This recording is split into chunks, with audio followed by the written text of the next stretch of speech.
दोस्तों the dark Bollywood में आपका स्वागत है। दोस्तों आज मैं जिस कलाकार के जीवन का एक किस्सा आपको सुनाने जा रहा हूं, दोस्तों गोल्डन ईरा के ये एक ऐसे बड़े कलाकार रहे हैं जिनके चाहने वाले लाखों करोड़ों में थे और आज वो हमारे बीच नहीं है, लेकिन फिर भी उनके चाहने वाले बहुत हैं। जी हाँ दोस्तों, आज मैं बात करने जा रहा हूँ आपके और हमारे सबके प्यारे प्राण साहब की। दोस्तों बात 1947 की है और एक अजीब सा माहौल था देश के विभाजन को लेकर। बहुत ज़्यादा तनाव बना हुआ था। उन दिनों प्राण साहब लाहौर में रहा करते थे। वो लाहौर फिल्म इंडस्ट्री के एक बहुत ही स्टैब्लिश और जाने माने कलाकार थे। प्राण साहब की उस वक्त शादी भी हो चुकी थी और एक बेटा भी था, अरविंद। पार्टीशन की वजह से जो माहौल बिगड़ रहा था उसे देखते हुए प्राण साहब ने अपनी पत्नी शुक्ला जी और बेटे को लाहौर से इंदौर भेजना उचित समझा और उन्होंने उन्हें वहां से भेज दिया। इंदौर में प्राण साहब की साली रहा करती थी। प्राण साहब का मानना था कि अगर हालात ज़्यादा बिगड़े और यहाँ से भागना पड़ा तो कहीं तो ठिकाना होना ही चाहिए। प्राण साहब ने अपनी पत्नी शुक्ला जी और बेटा सकुशल इंदौर पहुँचा दिए तो शुक्ला जी ने प्राण साहब को फ़ोन किया, कहा कि बेटे का जन्मदिन मनाने के लिए तो इंदौर जरूर आइए। ये बेटे का पहला जन्मदिन था 11 अगस्त 1947 को। प्राण साहब ने कहा कि उनका आना बहुत मुश्किल होगा क्योंकि बहुत सारे काम पेंडिंग है, माहौल भी ठीक नहीं है। लेकिन शुक्ला जी ने जिद पकड़ ली और उन्होंने कहा आप नहीं आएंगे तो बच्चे का ये जन्मदिन भी नहीं मनाया जाएगा। अब प्राण साहब बहुत ज़्यादा मजबूर हो गए और उन्होंने फैसला किया कि वो इंदौर जाएंगे और एक हफ्ते की छुट्टी अपने काम से लेकर और इंदौर वो चले गए। बच्चे का जन्मदिन मनाकर वापस आ जाएंगे तो एक हफ्ते की पैकिंग करने के हिसाब से ही वो इंदौर के लिए निकल गए। 11 अगस्त को बच्चे का जन्मदिन धूमधाम से मनाया।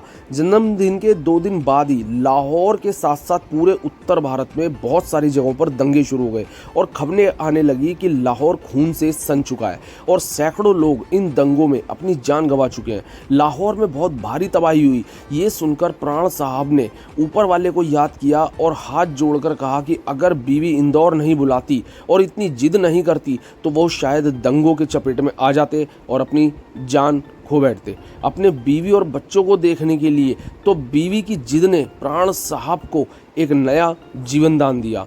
दूसरी बात दोस्तों, प्राण साहब मुंबई आए थे तो बहुत सारी उमंगें थी, बहुत सारे सपने थे जो बहुत ही जल्दी टूटने लगे क्योंकि लाहौर में वो अपना एक बड़ा नाम कर चुके थे। वहाँ उन्होंने 20 से भी ज़्यादा फिल्में की थी। उन्हें उम्मीद थी कि मुंबई में भी उन्हें वैसा ही रिस्पॉन्स मिलेगा, लेकिन ऐसा नहीं हुआ।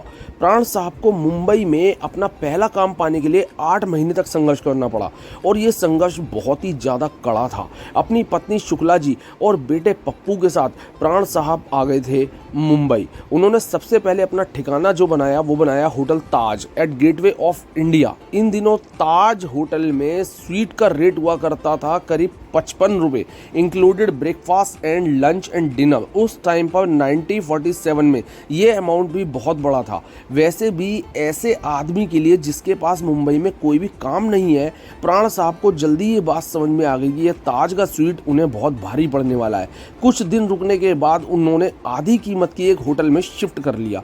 दिन भर स्ट्रगल करते रहना और कहीं से भी कोई काम ना मिलने पर प्राण साहब काफ़ी टूटते जा रहे थे। उनके दिन काफ़ी ज़्यादा ख़राब होते जा रहे थे। होटल बदलना पड़ रहा था। ताज से वो पहुंच गए होटल स्टेट जो कि रेडियो क्लब के पास था। फिर उसको चेंज किया और वहाँ से होटल फ्रेडरिक्स और वहाँ से होटल डेलामार। डेलामार में वो सबसे ज़्यादा वक्त तक रुके, करीब करीब 10 महीने तक। इस होटल तक आते आते कंडीशन इतनी ज़्यादा ख़राब हो गई कि उन्होंने अपने बेटे को इंदौर में उसकी मौसी के घर भेज दिया। लेकिन शुक्ला जी उनके साथ मुश्किल के इस दौर में सहारा बने खड़ी रही, जो लगातार उन्हें हौसला देती रही। होटल में रहते हुए प्राण साहब को हर हफ्ते का बिल चुकाना पड़ता था। काम नहीं था और एक दिन हालात ऐसे हो गए कि पैसे भी खत्म हो गए। पास बिल नहीं था देने के लिए और इसी उधेड़बुन में शुक्ला जी ने हाथ से अपने कंगन उतारे और पति को दिए और अपनी पत्नी पर वो बरस पड़े और बोले कि ये जेवर बेचकर मैं अपने सपने पूरे नहीं कर सकता। असल प्राण साहब को सबसे ज़्यादा आत्मग्लानि अपने ऊपर इस बात के लिए हो रही थी कि उन्हें परिवार चलाने के लिए अपनी बीवी के जेवर बेचने पड़ रहे थे।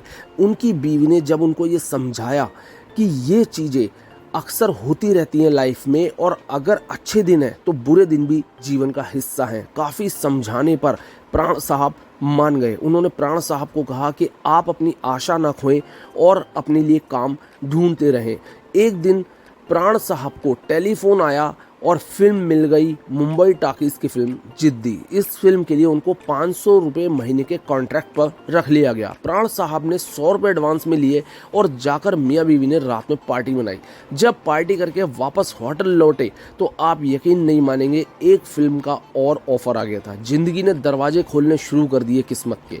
प्राण साहब को 4 दिनों के अंदर ही 4 फिल्में मिल गई। जो संघर्षों से टूटकर वापस लाहौर जाना चाहते थे, उन्हें अपनी धर्मपत्नी शुक्ला जी ने एक बार फिर से नया प्राणदान दिया। दोस्तों, अगर आपको कुछ भी अच्छा लगा हो तो please please please like share subscribe करना बिल्कुल ना भूलें। मोटिवेशन बना रहता है। Thank you so much.